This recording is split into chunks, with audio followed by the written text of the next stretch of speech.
Okay. Hi, everybody. I'm coming back today.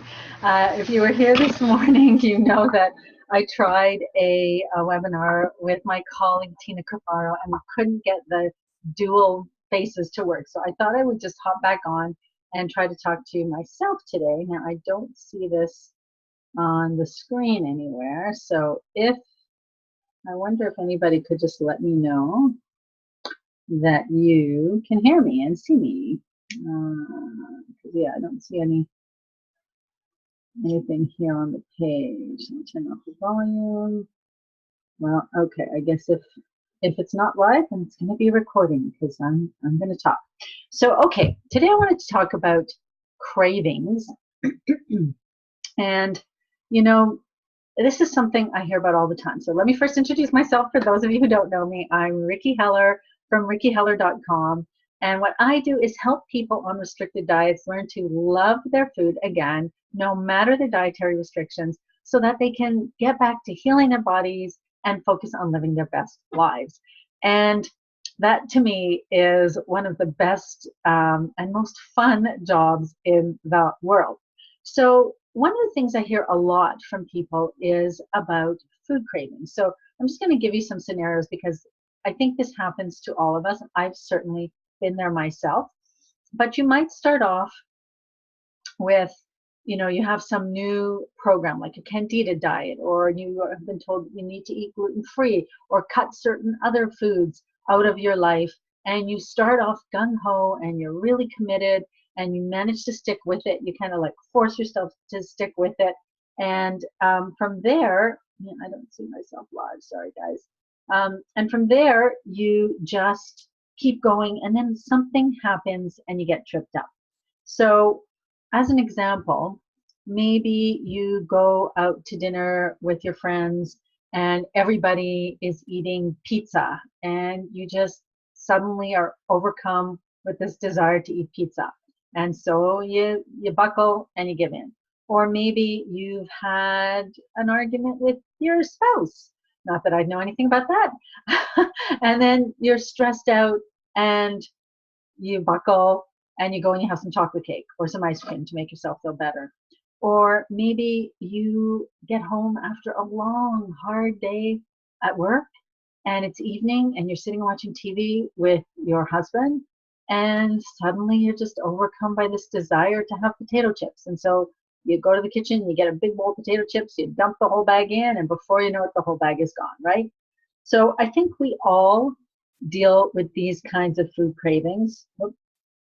We all deal with these kinds of food cravings and they can trip us up. And I've certainly been there. If you know my story at all, you know that I was actually on an anti-candida program for 10 years. I went through the stages. I started off really strict, and then I eventually brought foods back. And what happened was after 10 years, I was feeling so good. I thought I could just indulge in the regular Christmas treats. And before I knew it, I was totally back on my old eating habits again, all kinds of junk food, all kinds of processed food, all kinds of sweets and baked goods and all those things. And I got really sick. So it can happen to anybody. But what I did at that point is I found a way to make it work. And I can honestly say that at this stage of the game, I never thought I'd be somebody who could say I am not plagued by cravings, because food cravings were something that happened to me pretty much every day. And I can honestly say that is no longer the case.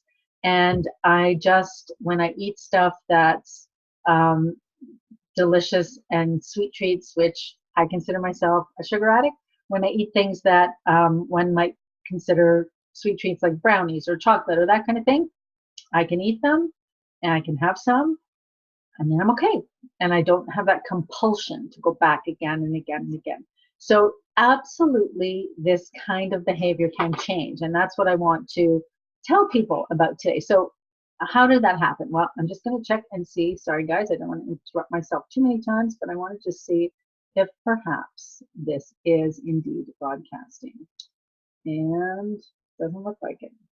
So I guess I might just be recording for myself. I don't know. If somebody wants to leave a comment on Facebook, that would be very helpful, because then I could see that you can actually see me, which would be wonderful. Okay, So let me just talk a little bit about what cravings are and what and why do we have cravings, because there are actually, I think, three main reasons that we tend to have cravings in the first place. And the first one is emotional. So you've probably heard about emotional eating, and I'm certainly, hands up if you've ever been an emotional eater. Like, who hasn't, right? We all sometimes eat for emotional reasons. But I was kind of the queen of emotional eating. Happy, eat. Sad, eat. Bored, eat. Depressed, eat. Angry, eat, right? And so often using food as a way to handle our emotions is one reason we crave food. And there's all kinds of things we can do around emotional eating. Another reason that a lot of people crave food is what I'm going to call habitual or environmental reasons. And so that's kind of like the example I gave about going out with your friends. If you go out with a group of people and it's habit, we're always doing the same thing with the same people. And if that same thing is eating and eating certain kinds of foods, then that becomes another reason we start to crave in that situation. I had a really good friend when I first changed my diet, who, what we did together always revolved around food. That was just our activity together. We would go out to dinner, or we'd go out for coffee and cake, or something else, or we'd go out for a glass of wine. So it always involves something that we're eating or drinking. And it put a real strain on our relationship when I first went on the anti-candida diet, because I didn't know how to incorporate that with my friends. So habitual is another reason. And then the one you might not think about is chemical or physical. So, our brain operates according to certain patterns and habits.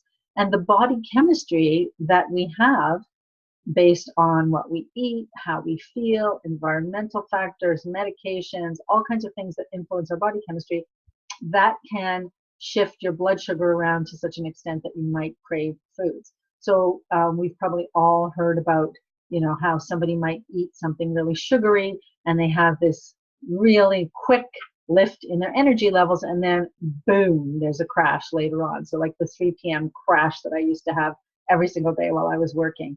And a lot of people have that. If you start the day with foods that are not going to keep your blood sugar balanced, later in the day you're probably going to have that crash.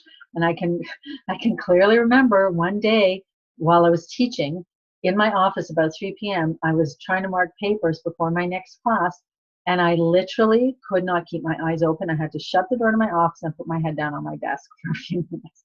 So clearly blood sugar issues there. So out of those three, they all require changes for us to counteract those cravings.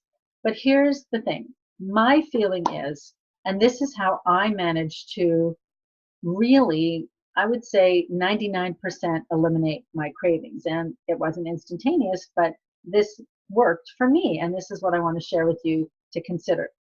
That my approach is, when you have a craving, give into it. What? Yes. And I'm not saying that you should eat things that are bad for you. No, what I'm saying is, in order for those cravings to be completely eliminated, we actually need to attack all three of those sources. However, changing how we work with emotional eating, changing our habitual behaviors, those are practices that require time. It's not going to happen overnight.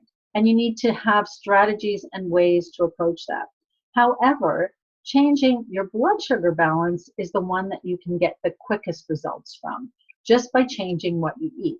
And so when I first started an anti-candida diet, and whether it's sugar-free, gluten-free, whatever it may be for you, what I decided was, I am not giving up my favorite foods. I am not going to start eating food that tastes horrible and expect myself to stick on this diet. Because let's face it, if you hate what you're eating, it is going to be very difficult to force yourself to comply with that diet over the long term. So what I decided, and the advantage I had, of course, was that at the time I was a pastry chef, so I knew how to make delicious baked goods and treats. But I thought I was going to learn how to create foods that tasted every bit as delicious as the ones I loved, and I was going to use those. So if I had a craving for a chocolate brownie, I could have a chocolate brownie. If I had a craving for a piece of chocolate or some ice cream or some pizza or whatever it might be, I could eat that. And so And what I was doing in that case was allowing my body to recalibrate chemically while I continue to work on the emotional and habitual, which are the other areas that will require change for your change in eating habits to be permanent.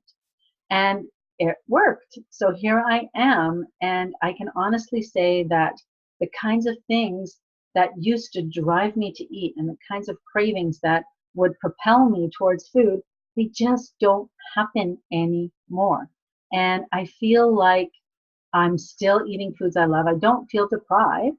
I still get to eat fantastic food, but I've learned to change those other things. And it's a work in process. I'm not going to say that I'm 100%, I don't want to use the word cured, but it's not like I never have emotional eating desires anymore, but I'm able to deal with them much faster, and I never eat out of control the way I did before. So that's something I want to propose as something for you to think about, maybe finding other ways to feed those cravings at the moment while you continue to work on other things is the way to approach it, because that's going to give you the room and the space you need to attack those other kinds of cravings. So I hope that's helpful. I'm just going to quickly check on my phone one more time, see if there are any questions or anybody here with me. And I do hope I'm looking at the right place here.